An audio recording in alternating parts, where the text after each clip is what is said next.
I'll go on ahead and create the greatest horror movie reviewer of all time. Yes, indeed. I learned a lot from my robot, which unfortunately stopped working because he had to review the amazing bulk and he started short-circuiting. Purple cheeks is all the poor bastard could scream. But this time, he will be the greatest one of all. Ha ha ha ha ha. Rise, my monster, rise!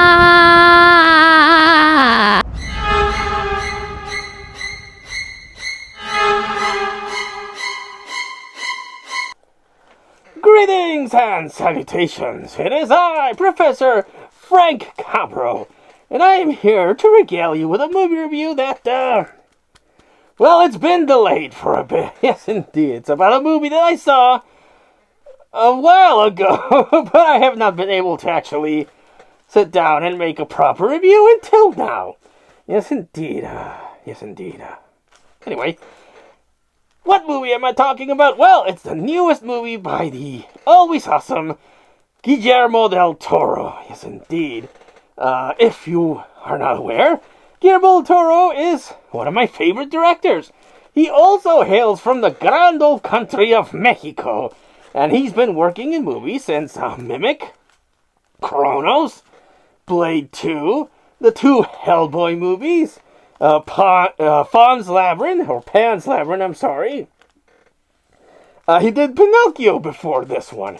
And it's always been one of his passion projects to do an adaptation of Frankenstein. Yes, indeed. And Professor Frank Cabro likes the Frankenstein story. And there's been, a lot of them. We've had the silent Frankenstein movie. We've had the Boris Karloff Frankenstein series from Universal. There's been a sexy Frankenstein that fights, demons or gargoyles? What the heck does he fight in that one with Aaron Eckhart? There's a Frankenstein Unbound when John Hurt pulls a Back to the Future and actually meets Raul Julia's Victor Frankenstein and the monster and actually gets to give it good to Mary Shelley. Oh, that's one crazy movie, but I like it. And now we have Guillermo del Toro's interpretation of it. And yes, a lot of people will say that, that is not a faithful interpretation to Mary Shelley's Frankenstein. Well, a lot of them aren't very faithful to the novel.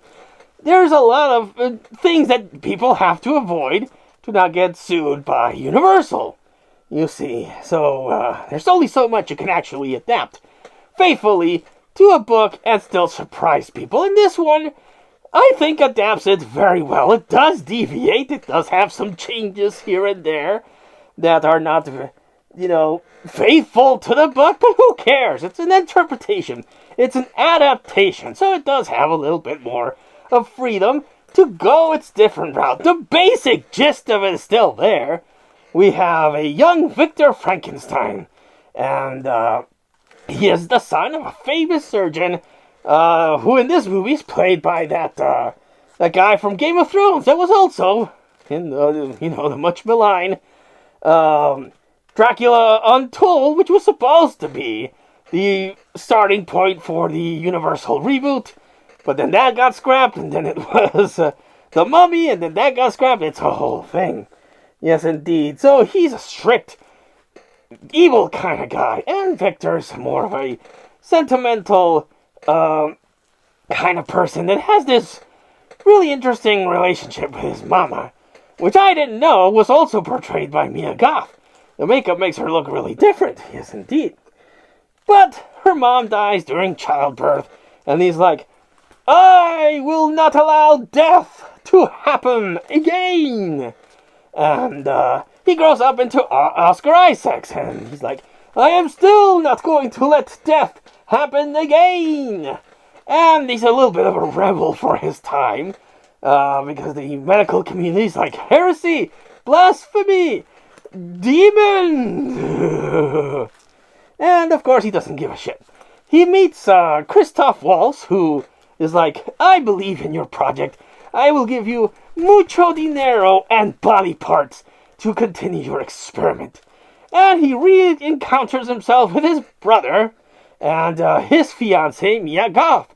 And Mia Goth in this one is Elizabeth, in the novel, and in most adaptations, Elizabeth, or the equivalent of the Elizabeth character, is betrothed to Victor Frankenstein.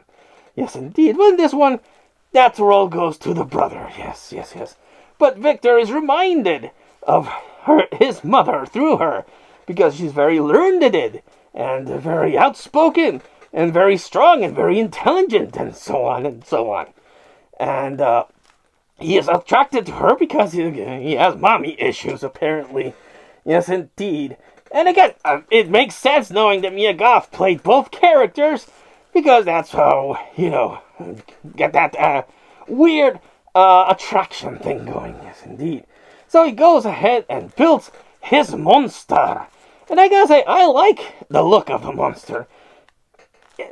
He does kind of look like the guy from, if you saw Hellboy 2, the Elf King, but paint him bald, and a little bit of the Reaver from Hellboy 2, from Blade 2, kind of like this pale stitched together kind of monster. But I like his look, and the actor, whose name I don't know, did a really good monster. He plays his innocence, and a monster that is brought to life, but then no one knows what to do with him.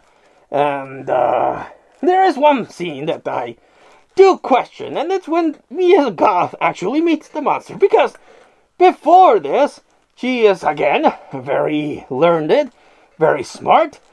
She debates with Victor, but when she meets the monster, she's like, you so pretty. At least that's the performance I got of that. I didn't understand how she went from 0 to 60 and just became infatuated with the monster. And I guess she just liked the tall, skinny type, because her character performance just seemed a bit weird in that moment. But then, the monster gets discarded, and then he encounters the family, learns how to talk, learns how to appreciate people, and meets the blind man, and then discovers his origin, and then seeks revenge against Victor Frankenstein. Yes, indeed.